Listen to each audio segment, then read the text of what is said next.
Outside the Box Reviews, Predator Week continues with some bad blood. Today we are looking at the NECA Predator Deluxe Bad Blood Predator figure, based on the Dark Horse Comics Predator Bad Blood. Now, I'm going to be honest here. When I heard that NECA was doing a Bad Blood Predator, I was a little disappointed because my first introduction to the Bad Blood Predator concept was a statue that was done. And I really thought it was going to be this look, and I was unaware that there was a comic Bad Blood Predator that this was going to be based on. This guy was originally supposed to be part of Wave 12, and then NECA decided to move the Viper Predator off of the vehicle and put him into Wave 12 and release Bad Blood as his own deluxe version just because he had so much stuff with him. And since he has so much stuff with him, let's go take a look at it. And like any good Predator, he has some great weapons. He has his blade here covered in blood from the humans he slaughtered in the Pine Barrens. And if you think this looks familiar, well, you're right. It's the exact same blade that the Elder had, and as I already showed, it's the exact same blade the original Elder came with. So it's just a reuse of that, but I think it works very well for this character. It's a cool looking blade nonetheless. And the Elder also holds his blade backhanded, and this guy holds it normal, so it's definitely a different look no matter what, and the blood really helps. We also get a spear, and I really like this weapon. It's very cool looking, very neat head on it, nice silver plastic, and then kind of a spiky wooden shaft to it. It's a very cool looking weapon, and unique to the comic, so that's pretty neat. And then we get some trophies. We get these two skulls that are connected together. Very good detail on both of them. The bone color is great. I like the teeth are a different yellowed color. I kind of wish this loop between them was not just looking like the skull and actually looked more like anything else, but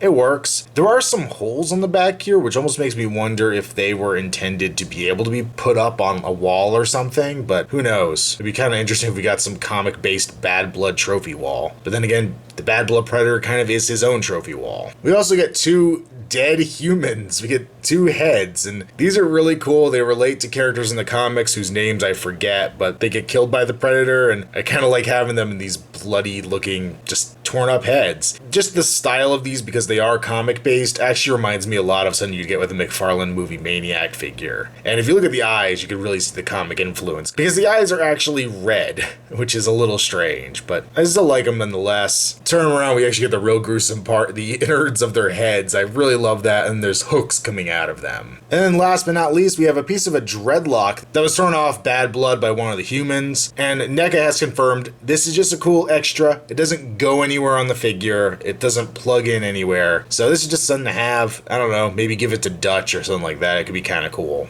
But for the rest of the trophies, you can actually store them on the Predator himself. He has a belt down here that has a string that goes around his waist, and if it's like mine, it comes very stuck to the undercloth part there, so it's gonna feel really unnerving to do this, but you kind of pull it out of the way and you can shove the skull, one of the skulls underneath it, and have that looped through the belt, and that's the most unnerving one to do. The other two, as I mentioned, have the hook built in, so you could just loop those through the belt, and then because they're on the hooks, you can kind of position them wherever you want. You could adjust them as you articulate the figure. But once you have them on there, they're pretty solid. These guys can fall off as you move the character around, but they're the easier ones to get back on. These skulls are a little bit of a pain in the butt. On the back here, he has this little rope piece that hangs down. Now, originally it's connected here at the bottom, but mine ripped immediately. But according to NECA, you are supposed to be able to put the spear through it, but mine, as I said, ripped a little bit. But it actually kind of makes it easier to get the spear in there, so now he has spear storage. So except for the dreadlock and the sword, he can store everything on his person. I believe NECA said this guy got brand new mandibles, and they look great. They're very vicious looking. I love the facial expression on him, and some great paint in there with the inner mouth being all painted up and just the detail around the edges. The one problem with this figure is that almost all of them I saw in stores have wonky eyes. They're cross-eyed or they're looking off in different directions. And ironically, I got this the same day I got the Monster Arts Godzilla 2014. So it's the day of figures with messed up eyes. But the one I got here I think is pretty good. Not as good as it could be, but not bad. He has the tattoo on the top of his head and also the eyebrow ring, which I think is really funny. The coloration is an issue I have with Dark Horse, not with NECA. Dark Horse just loves these muddy colors, and I just don't like them. They come off okay on figure form, but on the page they're very hard to read, but it works. It kind of goes from yellows to pinks. It kind of odd color choices. On the back, of course, we have his dreadlocks, kind of medium length with the gold jewelry in them. His armor is inspired by the Predator 2 version. This upper part of his armor is very Predator 2. If you turn around, you even see the area for the plasma caster and the med kits back here. But then the shoulder piece is brand new. Of course, has the loop for the spear, and then it comes up with the big spinal ridge coming over his shoulder, which is very neat looking. It is soft rubber, so you can kind of move it out of the way as you articulate the head, and it is kind of interconnected with the rest of his chest armor. He's got his standard shoulder armor here. He's got a nipple ring, which is odd because I didn't really think Predators had nipples, but whatever. We also get some nice blood coming down the front from the people he's killed, and more of the same colorations across the chest. Over on his right hand, we have a triple blade setup. So he actually has 3 blades that retract out of his gauntlet, which is kind of crazy looking, covered in human blood here, and blood on the hand as well. Comes with the open hand attached. He also comes with an interchangeable closed hand, but I cannot get this onto the figure. I think I just need to heat it up, but it's very tight and just will not go onto the ball peg, so I'm not going to install it for this review. But it doesn't matter because, quite honestly, he never wields a weapon right-handed. He's always wielding it left-handed. Here on the edge of the gauntlet, he does have a spinal column, which is really cool looking. Over on the other arm, I love that he has a Predator skull as his shoulder armor. It still has his dreadlocks, which are still soft rubber, but not individual like the main Predator. Just very creepy that he has a skull sitting on his shoulder, and another spinal column on his wrist gauntlet here, and an open hand on his left side, but that bugs me because he always wields with his left hand. So I actually realized you could pop this off and take that more closed hand from the Enforcer Predator that really doesn't serve a purpose with him. And while the bandages are a little gray and the color is a little bit off, there's still colors that are found in the Bad Blood Predator. So I'm actually going to use that Enforcer hand on my Bad Blood. Coming down to the waist, we already talked about the armor here for the belts that comes around the back. We saw this on other Lost Predators. He has the rubber butt here in the back that was common in the P2 line, the Lost Tribe. Same Lost Tribe belt with the disc holder, but he does not come with a disc. Of course, has his crotch armor underneath here. Has leg armor, which is pretty standard. And then we have some really cool knee pads. They kind of look like orc skulls or trolls, something like that. But they're very cool looking, very nicely detailed knee pads. And they are connected to the middle of the knee joint, so they actually do just move at that centerpiece of the knee.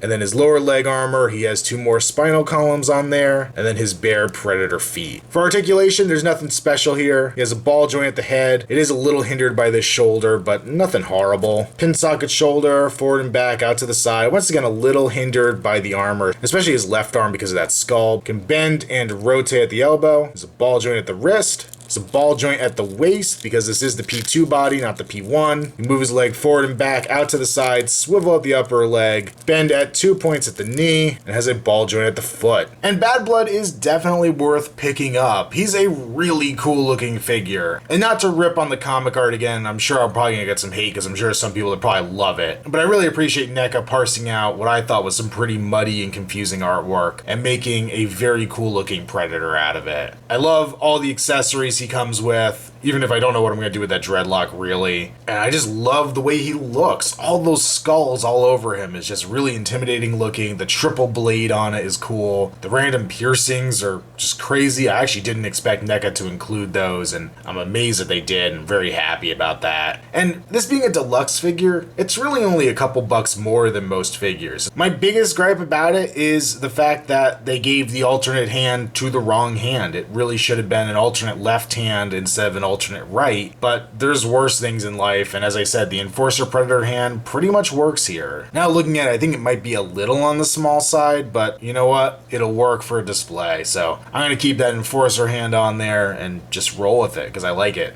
This guy gets a very strong recommend. Definitely recommend picking him up. Even if you're not a fan of the comic, I think he's just a cool random Predator to have on display. And he has some stuff that you're never going to get on any other Predator. So that wraps up Predator Week. And overall, I think this is a very strong wave. I recommended all 4 figures. And I gotta say, I'm kind of happy that NECA has waited so long to put out another Predator wave. I don't know when the next one's coming, but it's been since January since I got new Predator figures outside of that Comic-Con Ahab Predator. And the fact that there was so long in between kind of took away a lot of that Predator fatigue I was feeling, especially with the Kenner tribute line. And the fact that we've been getting a lot of Predators that aren't movie based anymore because we're still waiting on AVP, which they finally are working on again. again, thank goodness. But having so long between waves has actually made me excited for these again, and I'm very glad to get a new grouping of them. Make sure you check me out on Instagram, username Outside the Box Reviews. Also check me out on Facebook, link below. And until next time, it's been our Outside the Box Reviews. Stay tuned for more to come. That was torn off bad breath.